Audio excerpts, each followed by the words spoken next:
On n'avait pas fini la première Mishnah, et en vérité ça tombe bien parce que la première Mishnah et la deuxième Mishnah sont très très liées. Donc la troisième part dans d'autres choses. Donc revenons à la première Mishnah. Donc on avait expliqué le début de la Mishnah. Moshe kibel Torah miSinai, ve'masra le Yoshua, ve'Yoshua le Skenim, ve'Skenim le Nevim, ve'Nevim masra le Anshe Knesset Agdola. Em amrou shlosha dvorim. Alors on va commencer par ça. Em amrou shlosha dvorim. Ayu metunin bedin. Soyez très attentionnés, ou on va dire matoun, très. Ici, les commentateurs ne l'expliquent pas comme en moderne, ça veut dire comment on dit, modéré. Il dit oui, il faut modérer au sens de faire très attention à ce qu'on fait, à prêter son attention en profondeur. Metunin bedin. Ve'amdu talmidim arbe, faites beaucoup de talmidim, ve'asusiag la Torah, et faites une barrière à la Torah. Alors le frère du Gra dit ici, c'est le Amiachi Agra, c'est le Pirouche, il dit que ces trois choses qu'on vient de dire, ces trois choses qui sont les premières choses que dit, et aussi la deuxième Mishnah que dit la Anshe Knesset Agdola, et après Shimon Tzadik, sont par rapport aux trois dimensions de l'homme, qui sont la Neshama, le Ruach et le Nefesh. La Neshama, le Ruach et le Nefesh. Et on va expliquer l'une après l'autre, mais avant tout, puisque c'est très important, puisque c'est le premier Pirkei Avot, et que le premier Pirkei Avot, qui est le livre du Moussar, le livre qui dicte aux Juifs comment vivre sa vie, donc la première parole, elle est fondamentale, bien entendu. Elle porte toutes les autres paroles. Elle est l'essence, elle est le pilier, elle est la racine de tout. Et elle s'adresse à trois, elle nous dit d'emblée, d'après en tous les cas les commentateurs, d'après le frère du Gra et le Gaon de Vilna lui-même, elle nous dit que ces trois énoncés, qui sont, et on va voir en quoi, qui sont, et d'ailleurs la deuxième Mishnah c'est exactement pareil, hein. La deuxième Mishnah on va voir que c'est exactement pareil, font référence à trois dimensions de l'homme. Eyumetunin badin, le din c'est la neshama, talmidim c'est la parole, c'est le ruach, et faire un siag à la Torah, faire une barrière à la Torah, c'est le maaseh. Alors on va expliquer ça plus tard. Pourquoi est-ce que la Torah c'est la neshama? Pourquoi? On va voir que dans la deuxième Mishnah, la Torah c'est la parole. Donc il y a des problèmes à élucider, mais on va y aller doucement. Donc la première chose qui nous intéresse, c'est d'abord que ces trois types de niveaux humains, d'accord, c'est aussi trois lieux où l'homme peut vivre. Le nefesh, le roi et la neshama. Et on va voir que c'est fondamental. C'est-à-dire que certaines personnes, peut-être la plupart des personnes, vivent au niveau du nefesh. Vivre au niveau du nefesh, c'est vivre au niveau de... Le nefesh, c'est le présent. Le nefesh, c'est le présent. C'est que le naran, qu'on appelle nefesh, roi, neshama, le Maharal de Prague dit une très belle idée, il dit que c'est trois niveaux dans l'homme, et c'est comme une bougie avec de l'huile, qui serait l'énergie, le nefesh, l'énergie. Le pétil, c'est-à-dire la mèche, qui serait le roi, qui ferait le lien entre cette énergie et la lumière qui serait la neshama. Et il dit que la neshama, le plus haut niveau de l'être, c'est justement la beauté.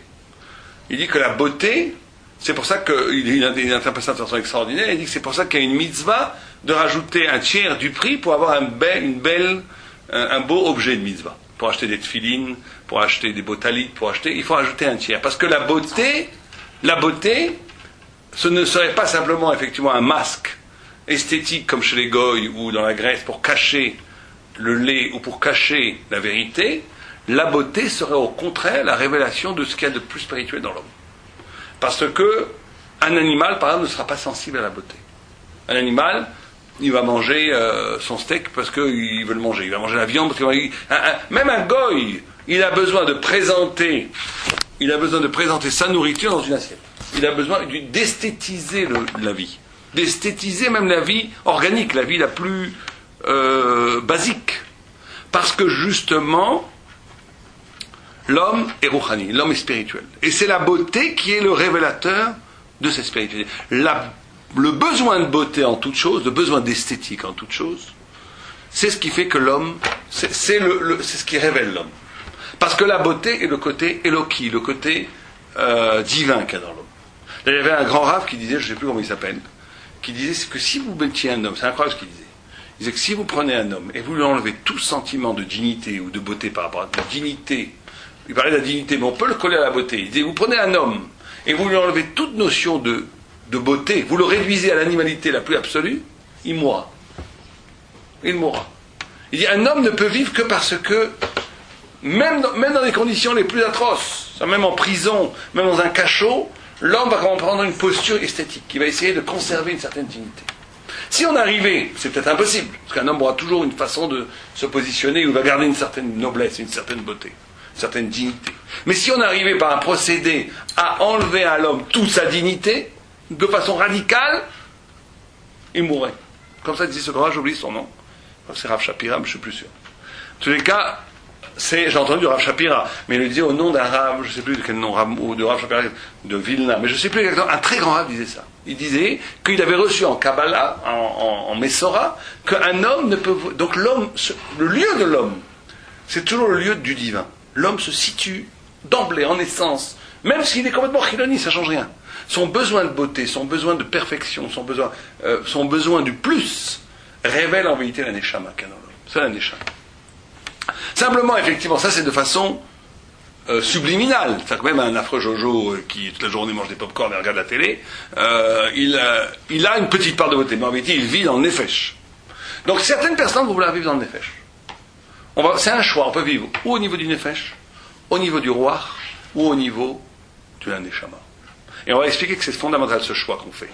C'est qu'on peut vivre ou bien au niveau du Nefesh, et le Nefesh, pourquoi beaucoup de personnes veulent vivre au niveau du Nefesh? Parce que le Nefesh, c'est le présent. C'est l'acte, c'est le corps, c'est le maasé, c'est tangible. Donc, on va vivre au niveau du Nefesh. Quand on vit au niveau du Nefesh, ça veut dire qu'on vit au niveau du sang, de la colère, de la réaction. Tu réagis par rapport à une situation. Tu as une situation autour de toi qui te déplaît, qui n'est pas selon ton désir, tu réagis. Ça, quand tu vis comme ça, tu vis dans le Nefesh. Le Nefesh, c'est le niveau le plus bas d'existence. Et, justement, et là c'est fondamental, hein, et on va expliquer ça en deuxième mouvement, c'est que le problème de quel est le lieu dans lequel l'homme va vivre, ou le Nefesh, ou le roi, ou la Neshama, c'est la émouna que la personne a par rapport à lui-même. Est-ce que tu crois que tu as un roi? Est-ce que tout le monde sait qu'il a un Nefesh? Parce que le Nefesh, c'est la vie organique, la vie énergétique, c'est le corps. Donc, est-ce que tu crois en toi ou pas? Si tu crois, à quel niveau tu crois en toi? À quel niveau tu crois en toi? Si tu crois en toi au niveau de l'évidence, au niveau du présent, alors tu vas vivre au niveau du Nefesh, donc tu vas vivre forcément dans le réactionnel. Tu vas vivre une vie qui va être profondément une vie de réaction. Une vie, au niveau du Nefesh, ça veut dire une vie de réaction, une vie où tu ne vas que réagir. Ça peut être d'ailleurs pas forcément que négatif. Ça peut être une réaction qui est une réaction positive, où tu vas avoir de l'affection pour les gens qui t'en donnent, tu vas avoir de l'amour pour ceux qui te donnent de l'amour, tu vas avoir de la gentillesse pour ceux qui te donnent de la gentillesse, tu vas avoir de la colère pour ceux qui te mettent en colère. Ça, c'est une vie qui est une vie du Nefesh. Une vie du Nefesh, ça s'appelle la vie du sang, du kaved, du foie, bon, ce que disent les commentateurs, le Nefesh se trouve au niveau du kaved, au niveau du foie, c'est-à-dire au niveau du sang, c'est-à-dire que tu vis une vie qui est purement réactive. Or, il faut poser cette question parce qu'on vit peut-être pas complètement comme ça, mais on vit énormément comme ça. C'est-à-dire qu'on vit énormément où on vit en réaction, où on n'a pas notre personnalité n'existe pas en vérité en soi, elle est balancée par les événements qui t'entourent. Ça, c'est vivre au niveau du Nefesh. Vivre à un niveau supérieur, c'est vivre au niveau du roi. Et là, le roi, autant le Nefesh c'est le corps, autant c'est le maasé, autant c'est l'énergie, autant le roi c'est la parole. Et le roi, autant on a dit que le Nefesh c'est vivre dans le présent, le Nefesh c'est le présent, autant le roi c'est le futur. Parce que la parole, c'est toujours un mouvement, c'est toujours une redéfinition de sa vie, c'est toujours un projet. La parole, c'est toujours projeter sa vie à un niveau supérieur de la vie actuelle. Tu redéfinis ta vie par ta parole. Vous savez que le Maharal apporte un midrash où il dit « Les anges disent les choses telles qu'elles sont. » Or, l'homme, par la parole, plutôt les anges voient les choses telles qu'elles sont, dans leur essence. Or, l'homme, il ne peut jamais accéder à l'essence des choses, donc il est obligé de parler des choses. Or, cette infériorité qui est cette incapacité d'accéder aux choses en essence, dans la présence des choses, elle va, au lieu d'être une infirmité, elle va être un plus. Parce que la parole va être obligée de rajouter ce que dit le Maharal de Prague. Le Maharal de Téhéran dit que la parole rajoute de l'essence aux choses. Quand tu as une montagne, par exemple, un poète va décrire la montagne et va montrer des facettes qu'il y a dans la montagne qui sont invisibles pour l'ange. L'ange, il va voir il va voir la chose en essence. C'est des minéraux structurés, il va voir des minéraux l'une sur l'autre, avec des phases, va savoir quoi. Il va voir la chose en essence. Ce qu'elle est, elle n'est que ça. Un poète va voir dans la montagne toute une esthétique, tout un plus, qui n'est pas dans l'essence des choses. Et ça va être par la parole, la façon dont je vais voir cette chose, dont je vais la définir, par mon incapacité d'arriver directement à l'essence et de passer par la parole, cette incapacité d'arriver à l'essence, au lieu d'appauvrir le rapport à la chose, elle va l'enrichir. La parole va l'enrichir, va la structurer. C'est pareil avec sa vie. La parole, quand on rentre sa vie dans sa parole, dans un projet, dans le futur, on va enrichir sa vie, on va faire que sa vie va être plus grande que ce qu'elle aurait pu être si on avait accepté telle qu'elle était. Donc il y a on nous demande ici dans le niveau du roi de redéfinir sa vie. De redéfinir sa vie, de donner son propre sens à la vie. Or quand tu donnes ton sens à la vie, quand tu essaies de savoir pourquoi tu existes, pourquoi tu es ici, et que tu donnes des réponses, les réponses que tu as données, elles sont peut-être au-dessus de ce que tu es, mais c'est pas grave. Au contraire, tu vas devenir ce plus. Tu vas devenir, par cette redéfinition, par le pouvoir de la parole va structurer et même enrichir l'être primordial qui n'était pas prévu pour ça. Ça, c'est le pouvoir de la liberté de l'homme. Alors bientôt, il faut faire attention de ne pas tomber dans la méthode Coué. Il y a des gens qui abusent de ce pouvoir et qui se créent un monde complètement illusoire. Ils sont absolument à côté de la plaque. Il faut toujours que cette part, c'est-à-dire qu'ils croient qu'ils commencent à créer un monde ou une personnalité qu'ils n'ont absolument pas. Ça, c'est une catastrophe, c'est un mensonge par rapport à soi-même, c'est catastrophique. Mais la parole est capable d'enrichir tu vas découvrir par la parole, par l'engagement de la parole, par la redéfinition de ta vie par la parole, tu vas découvrir des capacités qui n'auraient jamais existé si tu ne les avais pas parlé, si tu ne les avais pas pensé, si tu ne les avais pas projetées. Par exemple, il y a des gens qui reçoivent comme une informe. Vous savez que toutes les structures des mitzvot, c'est toujours comme ça. De la Torah, c'est toujours comme ça. Il y a une parole projetée de l'extérieur. Par exemple, quand Dieu dit tu ne tueras point, ou tu ne voleras point. C'est une parole extérieure. Mais cette parole extérieure, elle révèle une partie la plus infime en toi. C'est ça la Torah. La Torah, c'est en même temps quelque chose qui est infiniment extérieur, parce que ça vient de Dieu, mais qui, dans cette parole infiniment extérieure, ça se retrouve, il se trouve que c'est en même temps la révélation de quelque chose qui est infiniment intime en toi. C'est les deux en même temps. C'est la dialectique de la Torah. C'est en même temps extérieur et en même temps intérieur. C'est les deux. Vous savez que c'est la spécificité de la Torah, ça. Vous avez dans les autres sagesses, on parle pas que la Torah est infiniment plus grande qu'une sagesse, mais vous avez toujours deux positions chez les goïms. Vous avez, quand par exemple dans le bouddhisme, vous n'avez pas de parole extérieure. Le bouddhisme, c'est une sagesse, une spiritualité même, où la personne, sans révélation, où la personne d'elle-même arrive à une sorte de plénitude. Ce qui est en même temps assez intéressant, mais en même temps tout à fait petit, tout à fait étriqué, puisqu'il n'y a pas de révélation. Ça, c'est que l'intériorité. On va dire une spiritualité qui n'a une spiritualité qui n'a que l'écho de l'intériorité. Vous avez une autre façon, la loi, comme en Occident, où la loi est extérieure, mais elle n'a aucun rapport avec mon essence. Tu ne tueras point dans la société occidentale, c'est pour que la société puisse continuer, mais ça n'a aucun rapport avec mon essence. Dans la Torah, tu ne tueras point, qui est une révélation, est en même temps une loi extérieure, puisque ça vient de Dieu, mais en même temps révèle quelque chose en moi qui est l'essence du visage humain, c'est ne pas pouvoir tuer. Pareil, tu ne voleras point. Toutes les mitzvot, elles révèlent la plus grande intimité. Donc c'est en même temps extérieur et intérieur. C'est ça la notion de projet. La parole est capable de recréer ça. Si par exemple, je vais projeter, je vais parler, je vais redéfinir ma vie à partir de choses qui sont peut-être pas forcément proches de moi, mais elles vont réveiller des choses en moi qui se seraient complètement tues, qui n'auraient jamais existé si je ne les avais pas dites. Mais vous parlez de l'acte, pas de la parole. Non, de l'acte, pas de la parole, pas de l'acte. Ou bien un acte qui dit des choses, c'est possible. On va prendre des choses très concrètes. Les mitzvot, ce sont des actes. Oui, non, mais je ne parle pas des mitzvot là. Je parle de l'exemple que j'ai donné par rapport à la parole de Dieu, du tzivouï de Dieu, c'est de dire que voilà, une parole qui est extérieure, qui révèle quelque chose qui est en même temps intérieur, qui se révèle à cause de cette extériorité. Il y a en même temps une parole extérieure qui me dit tu ne tueras point. Ce tu ne tueras point révèle en moi, au plus intime, que je suis constitué par ce tu ne tueras point. C'est pareil pour nous quand on va formuler une parole. Tu vas redéfinir ta vie. Par exemple, tu vas dire qu'est-ce que je vais faire dans la vie. D'accord? Tu décides par une parole, tu penses que le sens de ta vie, c'est, je sais pas moi, c'est d'aider les autres, c'est d'étudier la Torah, c'est de, je sais pas, de faire fortune pour faire des yeshivot. Chacun fait ce qu'il veut. C'est pas grave. Tu vas projeter une idée de toi, qui n'est pas forcément ton toi immédiat. Peut-être que quelqu'un qui a décidé d'étudier, il aurait mieux fait d'aller travailler. Mais ça peut être la pensée et l'acte. C'est pas obligé de passer par la parole. Non. Ici, on parle de la parole. La parole, ça veut dire la pensée, quand elle est pensée, quand elle est projetée, comme par un futur, c'est une parole. C'est ça, il faut bien se mettre d'accord sur les mots ici. La pensée, on va expliquer ce que c'est la pensée après. Le niveau du rouard de la parole, c'est le futur. La projection vers le futur. C'est ça une parole. Une vraie parole est toujours projetée vers le futur. C'est-à-dire que tu t'arraches du nefesh, justement. Tu t'arraches de ton nefesh. Et tu vas... C'est une parole qui est assez quand même proche de toi, elle est extérieure, elle n'est pas encore toi, elle va révéler des parties infimes en toi. Alors si c'est aucun rapport avec toi, c'est une parole de mensonge. Ça n'a plus aucun rapport avec toi. Mais quand tu redéfinis ta vie, tu te redéfinis toi-même par un acte de parler, un acte. Quand je dis parole ici, je veux dire, ça peut être dans la tête, pas besoin de la formuler dans la bouche. Je veux dire le discours, on va dire, si vous voulez, le discours. C'est le monde du roi.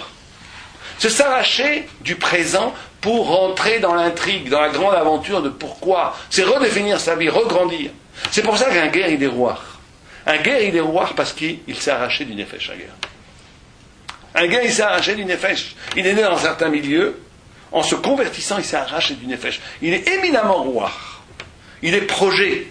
Voilà, avec l'exemple du guerre, on comprend ce que c'est roi. Quelqu'un qui naît dans un milieu X, qui n'a aucun rapport avec la Torah, décide par un acte de volonté, par une redéfinition de sa vie, de devenir juif. Et il devient juif, il s'arrête complètement du nefesh. Il n'est plus nefesh, il est roi. Parce qu'il rentre dans un projet, c'est ça. Il rentre dans un projet. Or, on doit tous se convertir. On doit tous se convertir. Au sens où on doit tous faire ce saut ontologique de devenir plus grand que ce que la vie nous a donné d'être au premier lieu. Vous comprenez? C'est ça la notion de roi. C'est que la parole permet de poétiser sa vie, de la redéfinir.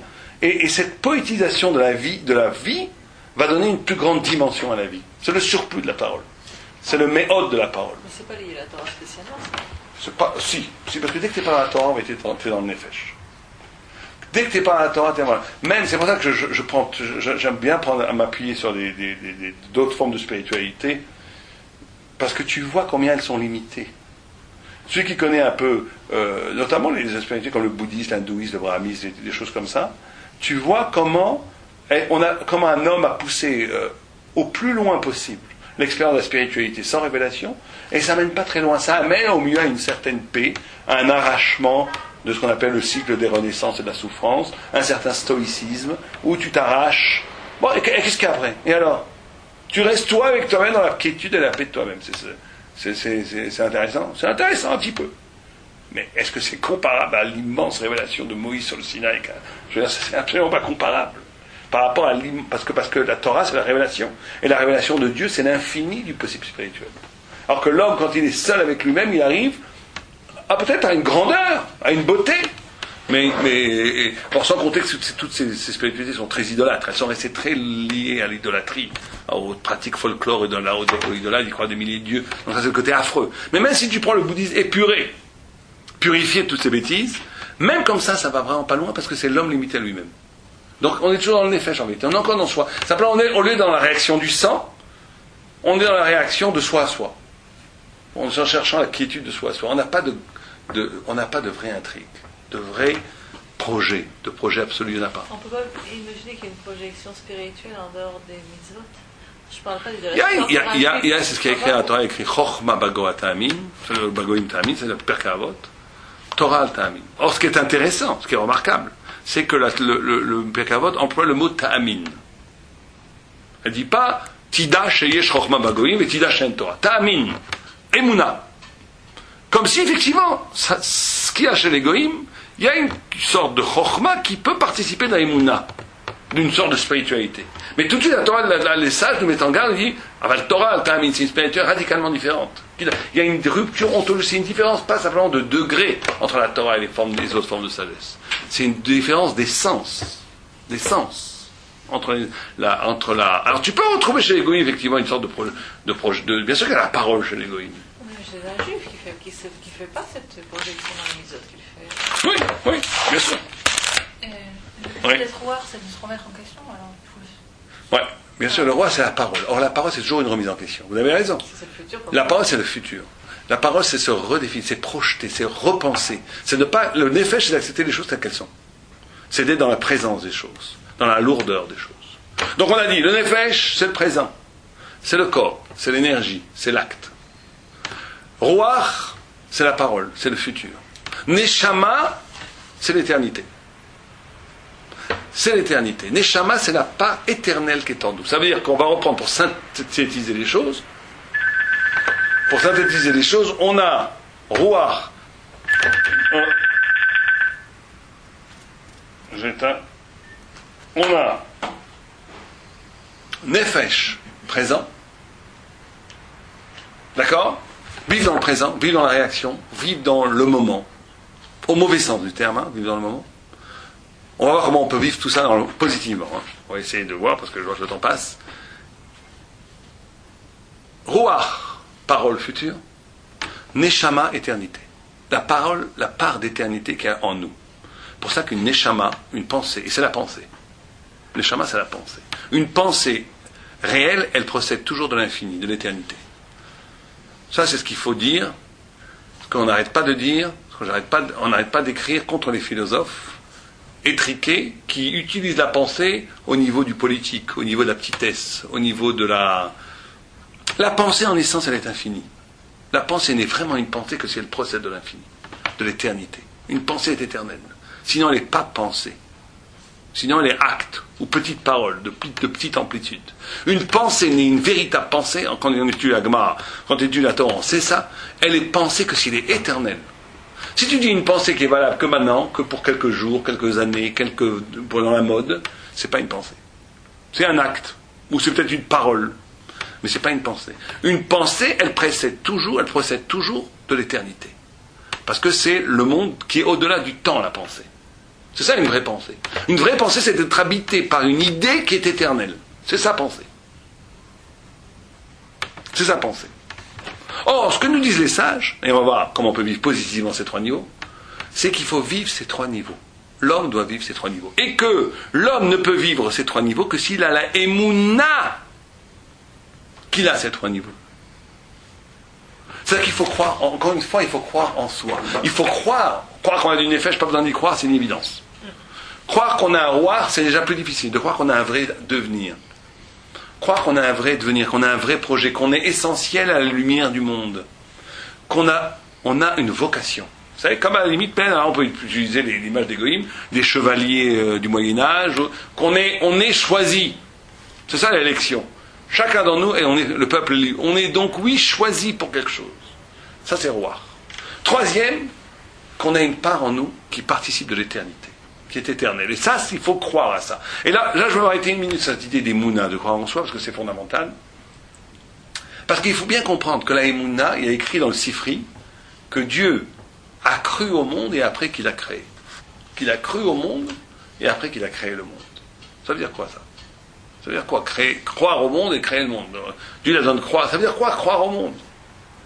Ça nous apprend que l'espace dans lequel le monde vit, c'est la Emouna. Imin be oilamo be bro. Il n'y a rien qui vit en dehors de la Emouna. Et ça, il faut bien comprendre ça. Il faut bien comprendre que tout le monde vit dans la Emouna. Le plus grand des chilodis, le plus grand incrédule, il vit dans la Emouna. Ça veut dire quoi, il vit dans la Emouna? D'où est-ce que tu sais que demain le soleil va se lever? D'où tu sais que le soleil va se lever? Quelqu'un qui travaille des heures et des heures pour amasser de l'argent pour acheter une maison. D'où tu sais que tu vas vivre demain? D'où tu sais? Tu as une Emouna, tu crois. Simplement, le seul problème qu'on a, c'est à quoi tu te... La Emouna, au sens, je me repose sur quelque chose. La seule différence, c'est que tu crois à quoi. Nous, on croit en Dieu. La seule chose sur laquelle on doit se reposer, c'est Dieu.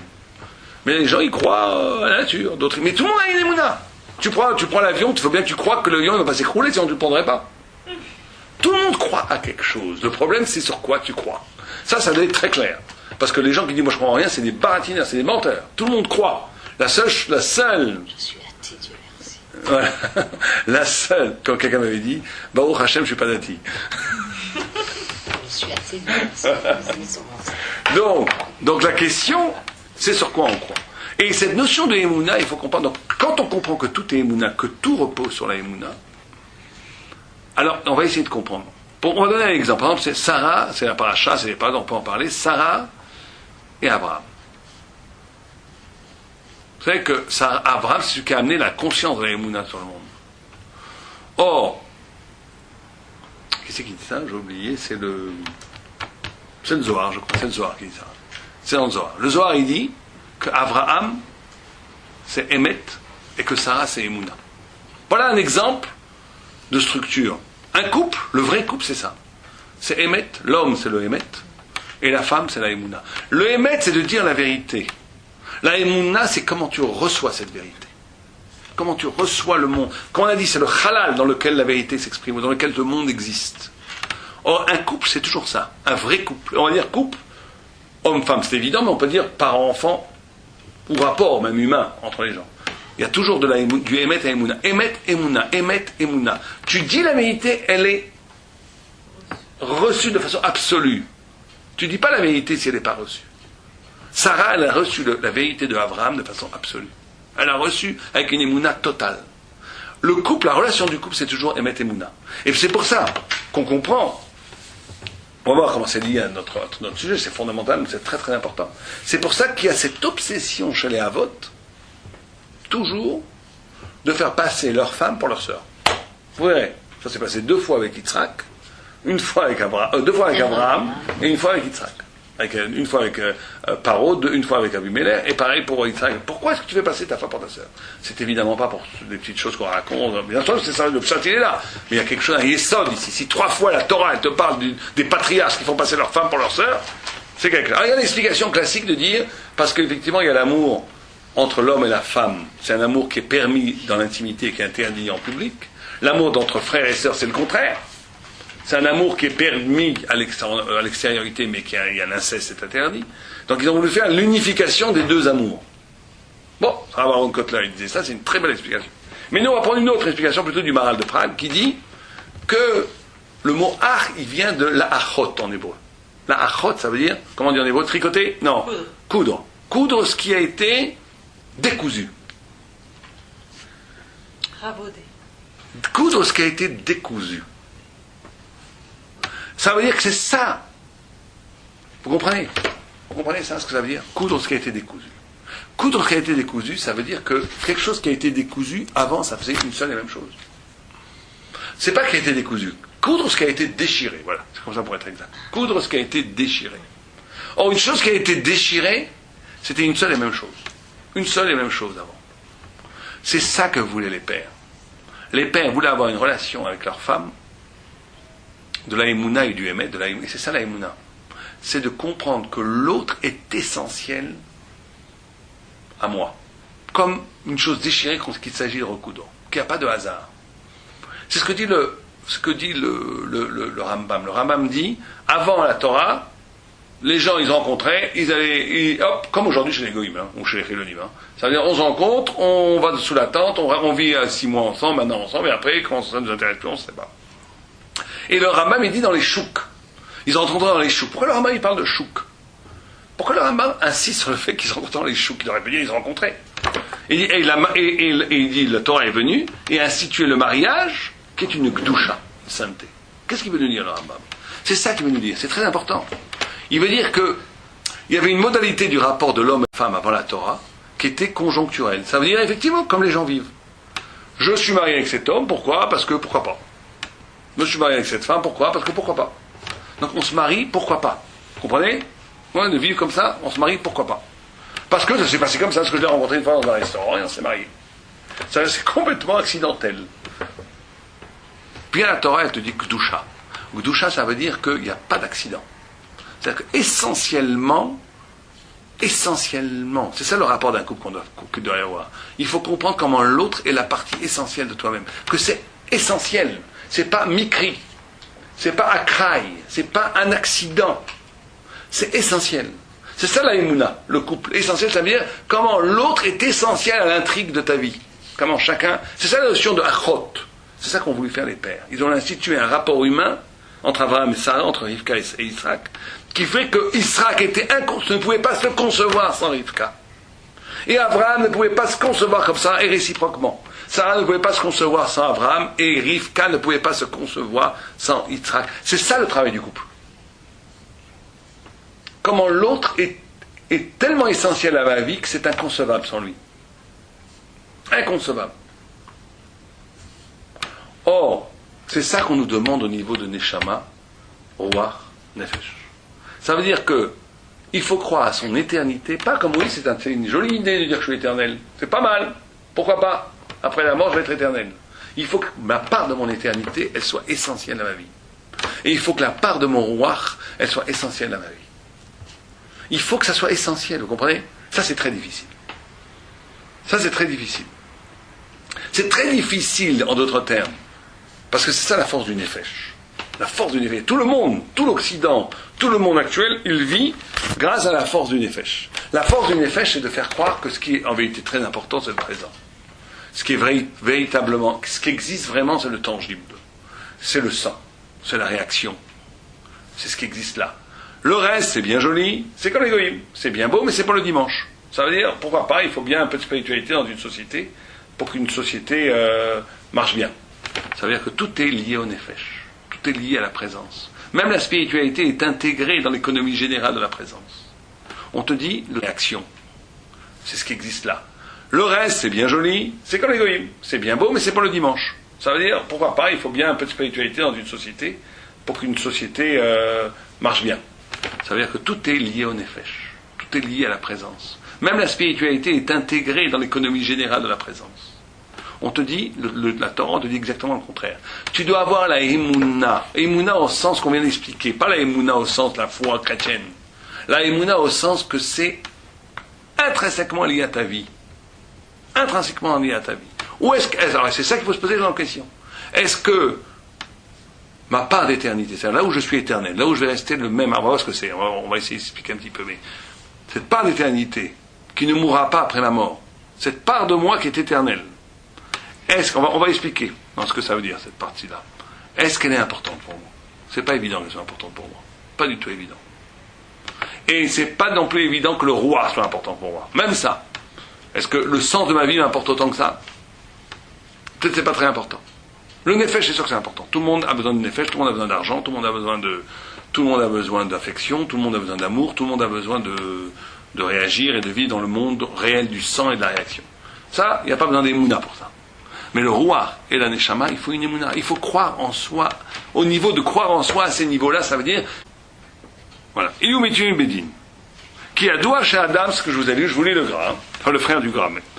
Qui a doua chez Adam, Kolel, Migimel, Prinot. Naran, qu'on a expliqué. Naran, Shehem, Maaseh, Dibour ou Marshava. Qui a Maaseh ou Prinat Nefesh. Hein, c'est ce qu'on a expliqué. Vous comprenez, hein, l'hébreu, hein?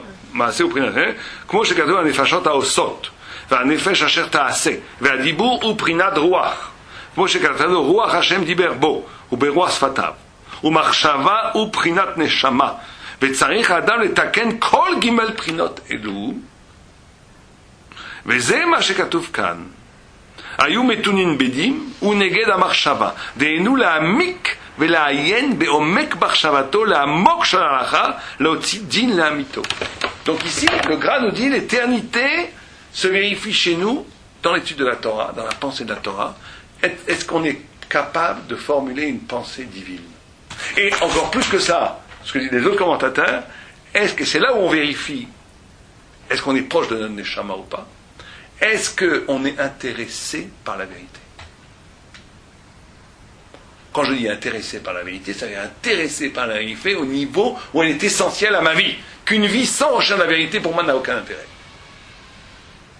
Ou est-ce que la vérité, la recherche de l'idée, les concepts, l'éternité des concepts, c'est au mieux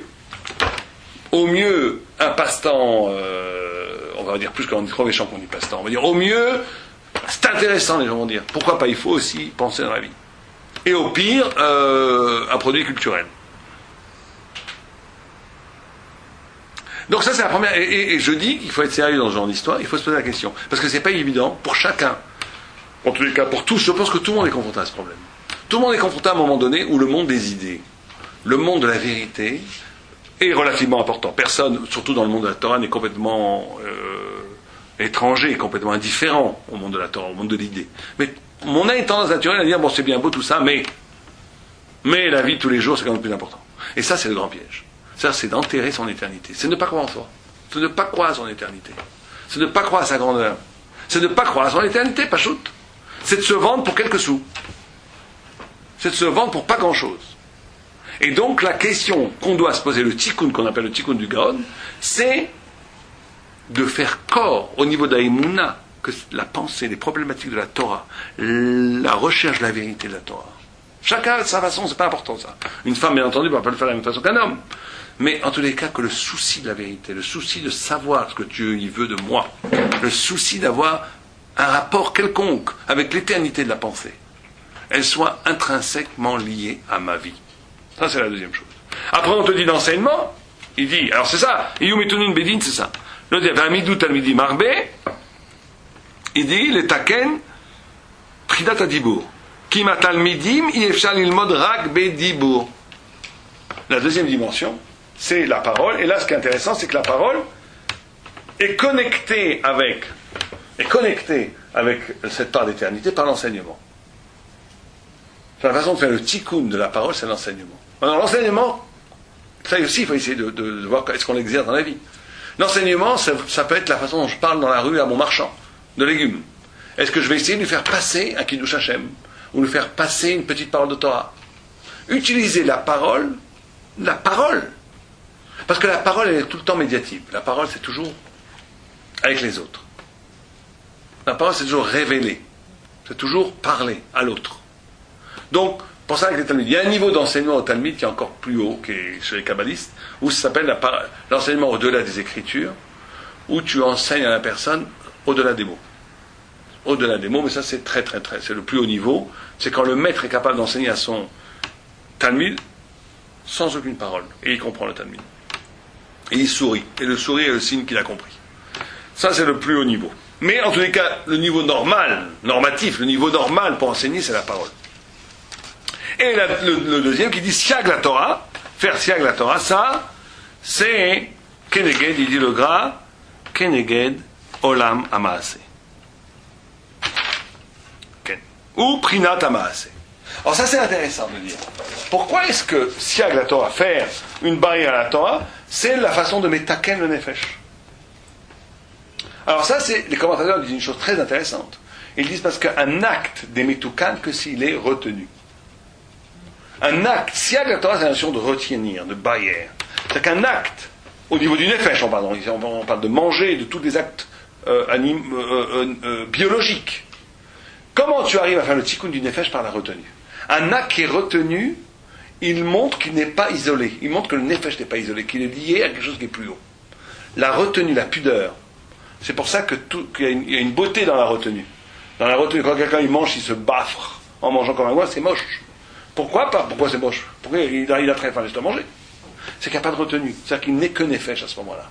Le tikkun du nefesh, c'est montrer comment le nefesh, justement, est assujetti au corps. On avait parlé de ça, je crois, une fois, que le tzaddik, c'est pas celui qui n'a pas de désir, mais c'est celui qui méchabed son désir à la Torah. Donc ça, c'est le nefesh, c'est trois choses. Donc, on continue. C'est pour ça, d'ailleurs, on pourrait expliquer. Vous savez que Jean-Paul Sartre disait l'enfer, c'est les autres. L'enfer, c'est les autres. Et il n'avait pas tort. Comment est-ce qu'on dit son prochain en hébreu? V'afta, Raecha. Il a simplement vu à courte vue. Dans le prochain, on dit tu aimeras ton prochain. Mais Raecha, c'est la racine de Ra. De Ra. Parce que l'autre, c'est Raecha, c'est Resh Ain. C'est ton prochain, c'est Ra. Donc l'enfer, c'est les autres. Sartre, il a très bien vu, mais jusqu'à Ra. Il n'a pas vu plus loin que Ra, le pauvre. Mais il a quand même vu ça. Pourquoi? Parce que justement, le prochain, l'autre, c'est pour ça que la Gemara, elle a dit ça en d'autres termes, elle a dit Ta'avot Mevakesh Tifrat. Ta'avot Mevakesh Tifrat. Ça veut dire que quand tu veux que tu es que dans le nefesh, tu ne veux pas voir les autres. Tu veux être que toi dans la matière. L'autre te dérange. L'autre, c'est une baille, c'est l'enfer. C'est l'enfer. Mais quand tu es dans un rapport, justement, où le nefesh est soumis Et on va voir justement ce qui est extraordinaire, la deuxième Mishnah qu'on va lire maintenant, c'est que le tikkun du nefesh est le chesed. C'est exactement le contraire de Sartre. C'est le paradis, c'est le vôtre, on va dire. On va voir dans 5 minutes. Mais en tous les cas, c'est vrai qu'au niveau d'un goy, au niveau de la goïtude, au niveau d'une vie sans Torah, l'enfer c'est les autres. Puisque tu vis que dans le nefesh, et que le nefesh il est même un nifrad, et que le monde entier tu veux le bouffer, et que l'autre il bouffe la moitié de la part du gâteau avec toi, où il t'empêche d'être absolument dans le nefesh débridé.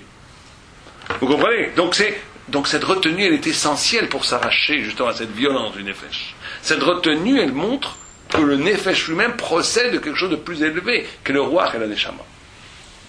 Donc on lit la deuxième Mishnah. Shimon HaTzadik, on va voir qu'elle est complètement liée à la première, c'est la suite de la première. Et justement c'est la suite de la première parce que justement Shimon HaTzadik, il était Mishéret Knesset Agdola, il était la suite d'Anshe Knesset Agdola, il était déjà plus un avis, il avait roi HaKodesh, mais il n'était plus déjà un avis. Ou Aya Omer, Al Shalosh Dvarim, vous voyez encore la même chose, Shalosh Dvarim Omed Aolam Omed, le monde se tient sur 3 choses. Torah, donc c'est comme Metunim Bedin.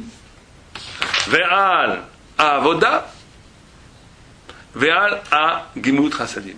Et là, ce qui est remarquable, c'est que le Gras dit, et les autres commentateurs disent, c'est encore une fois par rapport aux 3 choses, Neshama, Dibour, mais là, on inverse. Parce que vous voyez que dans la première Mishnah, le premier c'était la Neshama. Metunim Bedin, on a dit Marshava. Et c'était la Torah. Deuxième, qui était le Dibour, Arbe Talmidim, l'enseignement, on avait dit Dibour. Et troisième, Siag, la Torah, c'était la retenue, c'était le Nefesh. Or, quand on tombe dans la deuxième Mishnah, on a quelque chose de tout à fait paradoxal, parce que le premier,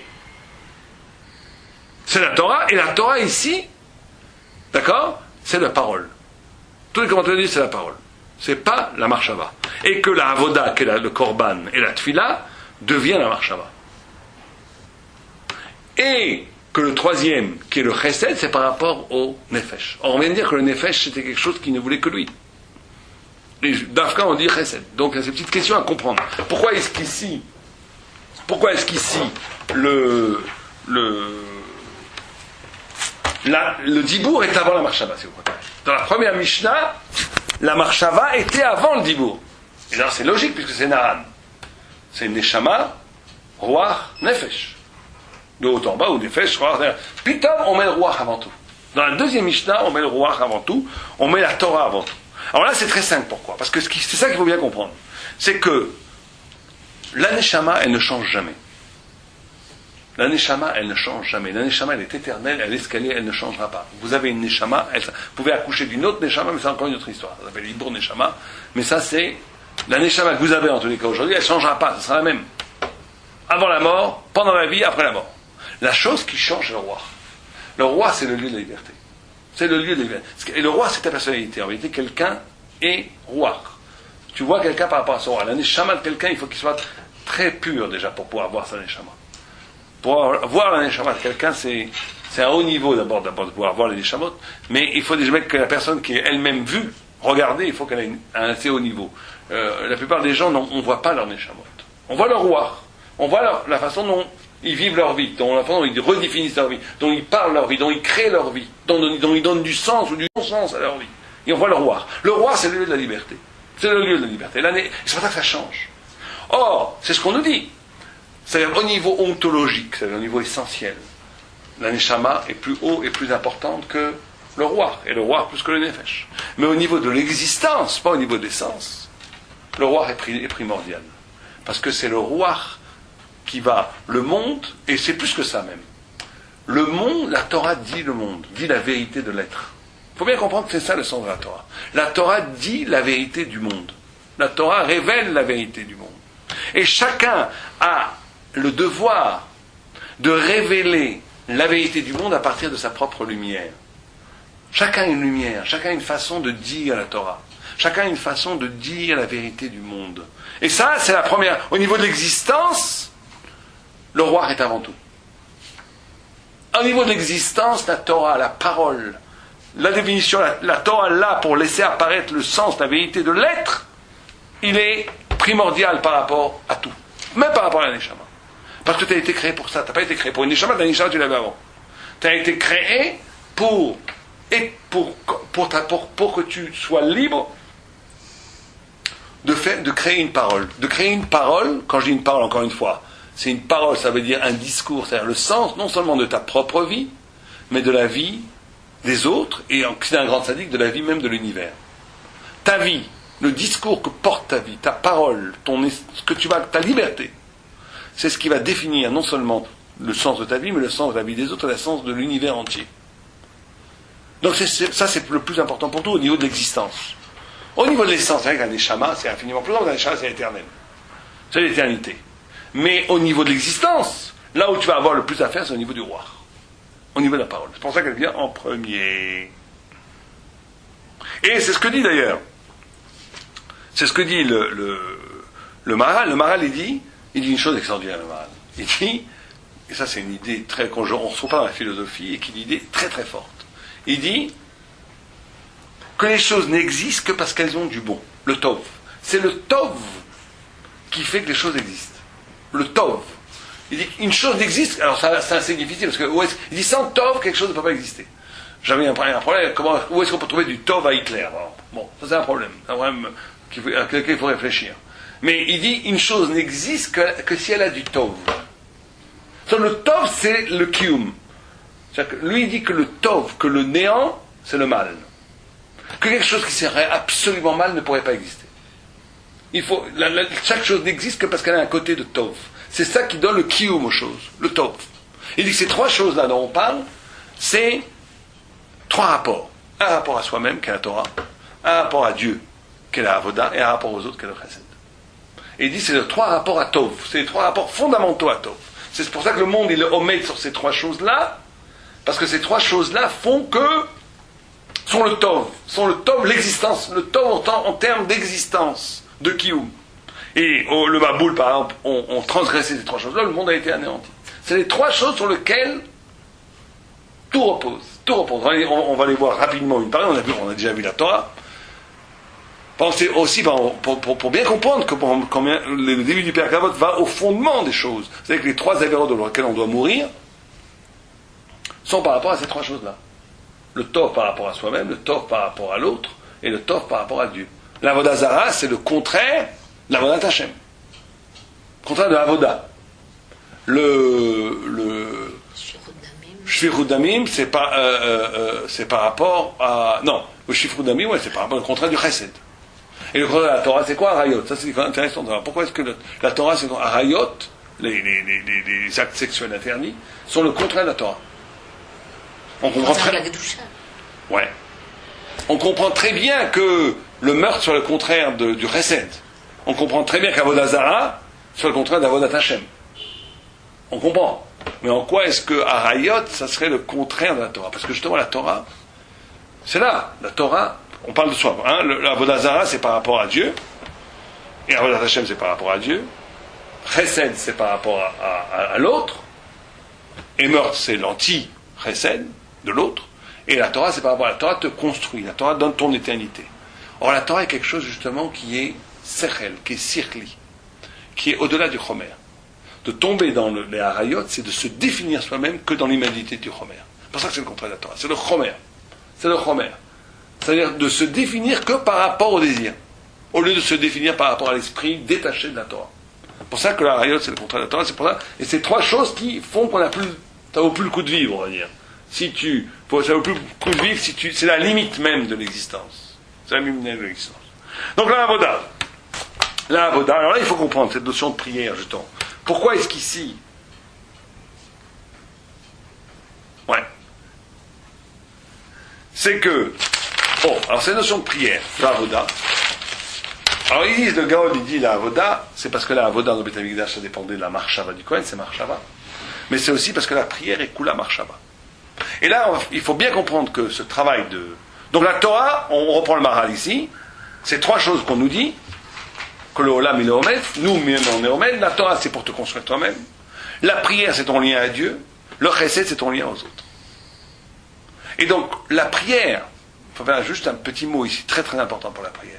Il faut bien comprendre que la prière, pensée ici, comme dans le Père Karavot, c'est cette possibilité de retourner ce qu'on appelle au Nekudat Ha'atrala, au début de la chose. Nekudat Ha'atrala, ça veut dire le début de la vie, le début de l'être.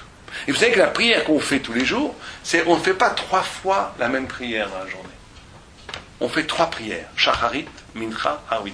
Shacharit, Mincha, Arvit, c'est 3 différentes prières. Ce n'est pas les mêmes prières.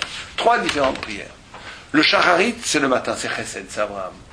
Ça, Nekudat Atrala, ça veut dire que tu reçois tout le monde qui apparaît comme un don. Comme un don. C'est que ça, prier le matin. Prier le matin, c'est recevoir le monde comme un don. Comme un don, en comprenant que mon existence et l'existence du monde entier, c'est un don. C'est Chesed. Mincha, où tu pries Mincha, c'est de rendre tout ce que tu as reçu. De rendre tout. C'est pour ça qu'en vérité, Bikaradi, il faut prier Mincha juste avant le soir. Mincha Ktana. Mincha Gdola, c'est Bidi Eved. Il faut prier Mincha juste avant le coucher du soleil. Parce que c'est le moment où, justement, Mincha, c'est Yitzhak, c'est la notion de comprendre que tout ce que tu as ne peut pas exister isolé de Dieu. Donc tu rends tout à Dieu. Au début, tu reçois tout, c'est le don, et après, tu rends tout à Dieu. C'est le coup des coups d'Atatrala au sens où je dis, il est impossible que quelque chose existe comme un absolu face à Dieu. Donc je rends tout à Dieu. D'accord? Et la troisième, qui est Arvit, qui est Yaakov, c'est là, justement, où on parlait tout à l'heure, c'est le plus haut niveau, c'est la Neshama. C'est la notion de se retrouver seul, absolument seul.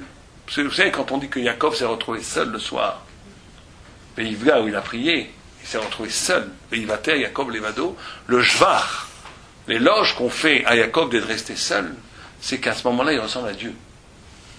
Yaakov ressemble à Dieu à ce moment-là. Dieu, il est absolument seul. Dieu, il n'a besoin de rien.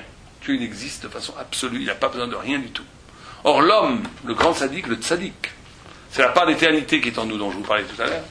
La part d'éternité qui est en nous, c'est cette part qui existe, absolument arrachée de tout conditionnement. Ouais, d'exister face à Dieu sans société, sans regard de l'autre, sans même le roi, sans même l'intrigue de ma vie, sans même le projet, mais sans même le sens de ma vie. Cette façon de se poser devant Dieu, absolument seul. C'est pour ça que Arvit, c'est la nuit. C'est la nuit parce que dans la nuit, le monde s'éteint complètement. Il n'y a plus rien, il n'y a plus que moi. Moi seul face à Dieu. Être capable de soutenir une existence qui ne serait soutenue par rien d'autre que par Beneshama. C'est l'éternité, ça. C'est peut-être pour ça aussi que Arvit, on ne fait pas, mais qu'on peut prier sans minyan. Non, Arvit, c'est pas qu'on peut prier sans minyan, mais c'est sûrement pour ça qu'il y a une marque loquette. Et là, est-ce que Arvit, c'est Reshut ou Chova? Est-ce que Arvit, c'est une obligation de le faire ou simplement Reshut? Parce que justement, Arvit, c'est tellement haut, tout le monde doit être obligé, c'est une Chova, de considérer que le monde est un don. C'est une Chova de rendre tout ce que tu as reçu, de ne pas exister seul face à ne pas exister face à Dieu comme une entité qui aurait le droit de vivre et de dire j'ai mérité. Même ce que tu as mérité, ça vient grâce à Dieu, donc tu lui rends. Mais on peut peut-être pas obliger les gens à exister de cette façon-là. À exister de façon absolue, détachée de tout regard de l'autre, de toute socialité même affective, de sa famille, de tout ce que vous voulez. D'être absolument seul comme Dieu est seul, ça c'est une marque loquette et que c'est une chova ou un réchoute. Parce que c'est peut-être un niveau trop haut, un niveau trop extraordinaire pour être une chova, pour être une obligation à n'importe quel simple juif. Vous n'êtes pas. C'est une marque loquette dans Amoraïm, dans l'Agma, dans Brachot, dans Périgrévi. Est-ce que d'ailleurs c'est un texte très intéressant. J'ai fait un cours sur lecture talmudique. Vous pouvez l'écouter sur Kol Torah. Sur Kol Torah, il y a une section qui s'appelle cours talmudique. Non, c'est pas dans Kalash, c'est dans Kol Torah où il y a sur Internet où il y a tout un cours c'est le dernier cours. Il y sera demain ou après-demain d'ailleurs. Il n'est pas encore dedans. Sur justement cette notion-là. Pourquoi? Parce qu'il y a toute une histoire avec Rabbi Yoshua Bar Gamiel où l'un disait que c'était il avait peur de dire que c'était Réchout. Il y a un mystère autour de ce mine de Marie, parce que c'est Réchout ou Chova, et ça, éminemment, il y a quelque chose de dangereux, même dans Marie. Ça, on n'a pas le temps d'en parler là maintenant, mais vous pouvez l'écouter si vous voulez, sur Kol Torah, à lecture talmudique, il y sera, si Dieu veut, dès demain soir. C'est le seul chemin du Yibour Neshama, c'est ça? Non, c'est pas Yibour Neshama, dans Yibour Neshama, c'est autre chose. Je ne sais pas que c'est Yibour, mais que c'est le seul chemin d'accéder au Yibour Neshama? Pas forcément, non. C'est pourtant pas l'idéal juif de vivre en ermite, de vivre seul. Alors, c'est pas tout le temps. C'est ce qu'on essaie d'expliquer, qu'il faut que ces 3 dimensions coexistent dans l'homme. Il faut qu'il y ait une partie de nous qui est seule. Si on est absolument défini par sa famille, par sa yeshiva, par son rabbi, c'est très bien, mais on n'est pas dans la neshama. On est encore dans la socialité, même la plus élevée. Il y a un moment donné où l'homme est seul. C'est pour ça qu'on dit Krav Karov, Sheker Kesher. C'est les mêmes lettres. Kesher, le Kesher est forcément mensonger. Même le Kesher le plus élogieux, le plus extraordinaire. Il y a quelque chose dans le lien que j'ai avec l'autre qui falsifie mon vrai rapport avec moi-même. Or, Krav, cette façon d'être en combat, et c'est Karov. Il y a un moment donné, il faut savoir couper. En réalité, c'est pas Dieu préserve, un abandon de ces chairs, de nos chairs qui sont autour de nous. C'est de ne pas être structuré de façon absolue par eux. Il y a une part de moi-même qui est absolument libre, même par rapport à ma femme, par rapport à mon mari, par rapport à ma mère, par rapport à mon père, par rapport à mes enfants, par rapport à ce qui m'est plus cher. Si tout mon destin, toute mon intrigue se résume à ce qui m'est plus cher, j'ai coupé une partie de l'éternité qui est en moi, qui elle est absolument seule avec Dieu. Seule avec Dieu. Ça, c'est la troisième partie.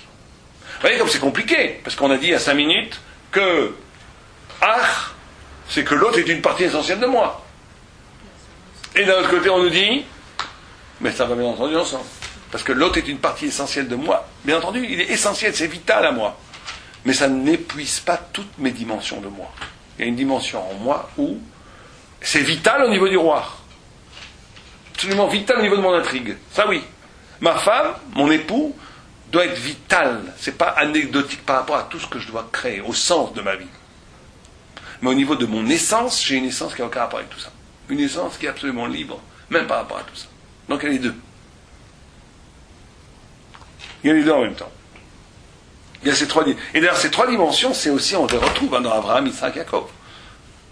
Alors, le Nefesh, alors c'est ça que justement qui est assez extraordinaire, c'est que le Nefesh, on nous dit ici que c'est le Chesed. Le Tikkun du Nefesh, c'est le Chesed. Autant le Tikkun du roi, c'est la Torah, c'est pas la Torah que tu vas te définir, c'est la Torah qui va te permettre c'est l'étude de la Torah qui va te permettre de te redéfinir, de te poétiser, de donner un sens à ta vie. C'est la prière. Avant c'était les corbanotes, mais aujourd'hui c'est la prière qui va te permettre d'atteindre un neshama. C'est la prière où tu es seul avec Dieu. C'est la prière. Et c'est le chesed qui va te permettre de positiviser le nefesh. Parce que le nefesh, il est tout pour lui.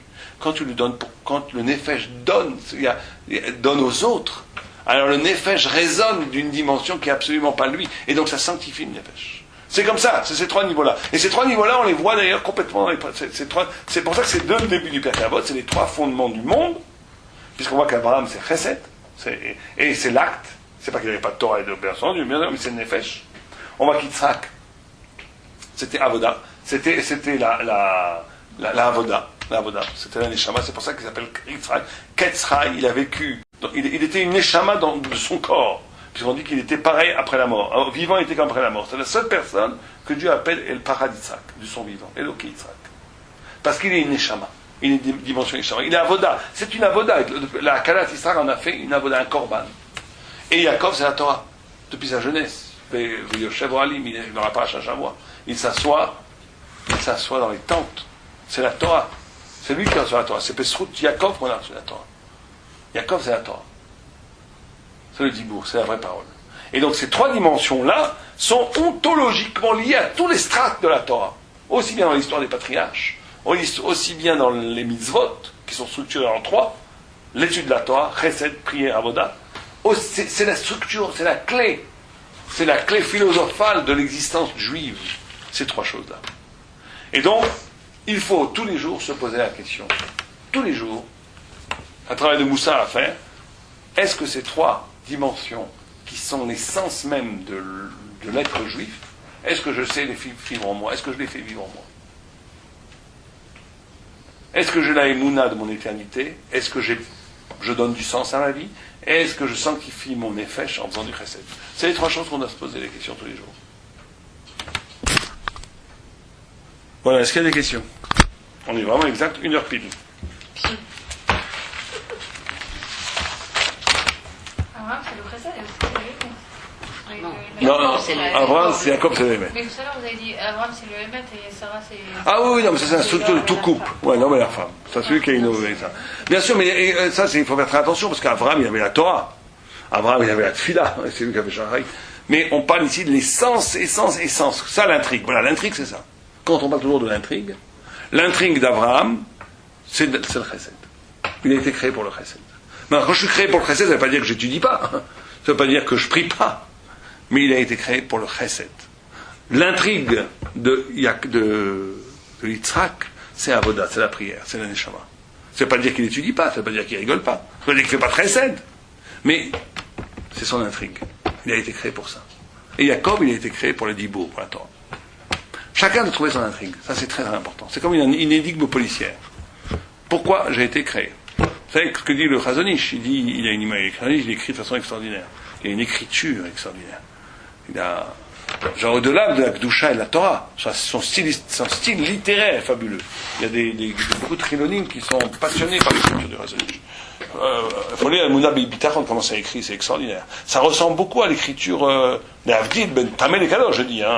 Je ne veux même pas dire des noms, mais par des écrivains qui sont morts il n'y a pas longtemps, qui sont de très grands écrivains français, qui a une écriture sèche, profonde, magnifique, où il n'y a pas un mot de trop, où il n'y a pas de, vous savez, les images un peu trop esthétiques. C'est une écriture extraordinairement belle. Et lui, à un moment donné, il dit que, c'est très kafkaïen, on dirait Kafka, l'Avdil, où il dit un homme se lèverait dans une chambre où tout est prêt, où il y a des fruits, il y a des gâteaux sur la table, il y a des lampes, il y a des trucs, des chauffages, et on ne se poserait pas la question, qui m'a mis dans ce château? Qui m'a mis dans ce château? Est-ce que c'est concevable? Et il dit, effectivement, c'est ce qui nous arrive tous. On est dans une planète bleue, magnifique, avec à manger, chauffage, éclairage et tout, et personne ne se pose la question, mais qu'est-ce que je fais là? Et il dit, le monde meurt de l'oubli de cette question. Le monde meurt de l'oubli de cette question. Cette question qui devrait nous ronger. Il dit comme ça, le Chazon Ish. Il dit, on ne devrait pas pouvoir dormir. Comment est-ce qu'on peut aller dormir? On n'a pas encore compris qu'est-ce qu'on fait ici. Et les gens, ils vont dormir, ils mangent, ils meurent, ils s'en fichent. Il dit, le miracle négatif, c'est pas tellement que ce qui nous arrive, c'est que les gens ne se posent pas cette question au niveau de l'intensité de la question. Qui se posera véritablement cette question? Très peu de gens.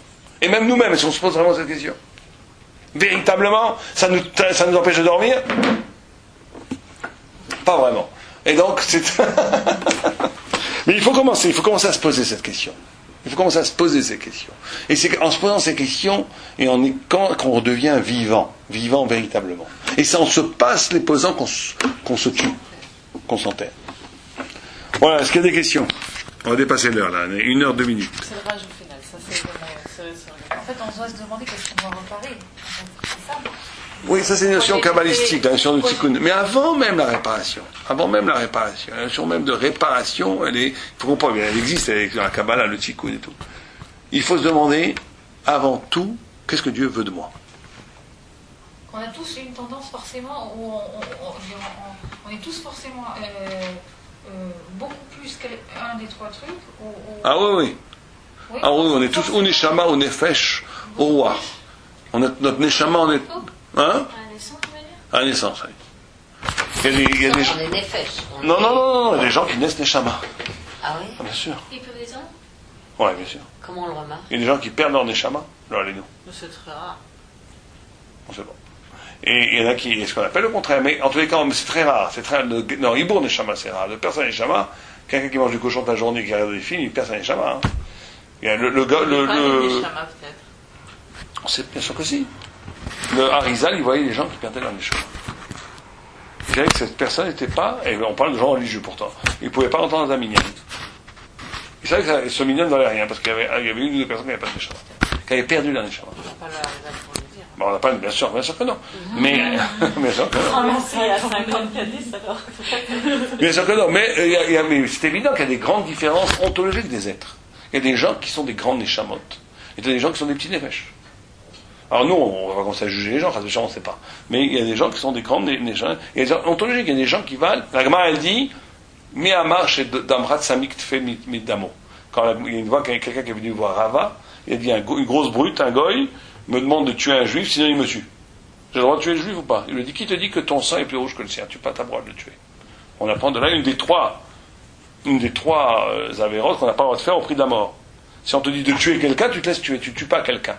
Parce que on peut jamais savoir quelqu'un qui vaut plus que l'autre. On peut pas savoir. Mais ça veut pas dire que ça n'existe pas, bien sûr qu'on sait. D'ailleurs, la Gemara, elle est médaillée, qu'elle dit pas, ontologiquement, tu peux pas, tu lui dis, peut-être que tu as une plus grande neshama que toi, peut-être son sang est plus rouge que le tien, tu sais pas. Et par quelle route telle personne elle arrive au monde neshama? Alors ça, c'est le Gaon de Vilna, il le dit dans le Even Shlama, il dit, c'est alors dans la Kabbalah, hein, on dit que les Gilgulim, c'est par rapport aux Gilgulim précédents, et les Maasim que tu as fait, dans les Gilgulim précédents, te donne le niveau de ta Neshama. Quelqu'un qui a beaucoup de recettes, beaucoup de choses, qui lui manque juste un petit truc à réparer, il sera une grande Neshama. Mais il y a aussi une chose qui est l'essence. La Torah a une pensée essentielle. Il y a des gens, en essence, ils viennent d'un plus haut niveau. Parce que le Gaon de Vilna, là-bas, il parle plutôt des midot, tu ne parles pas tellement d'un Neshama. Il dit que quelqu'un qui a une mida de générosité, presque de naissance, c'est parce qu'il a donné beaucoup de tzedaka dans le Gilgul avant. Quelqu'un qui est radin, c'est parce qu'il est né avec il n'a pas donné beaucoup de tzedaka dans le Gilgul avant, etc.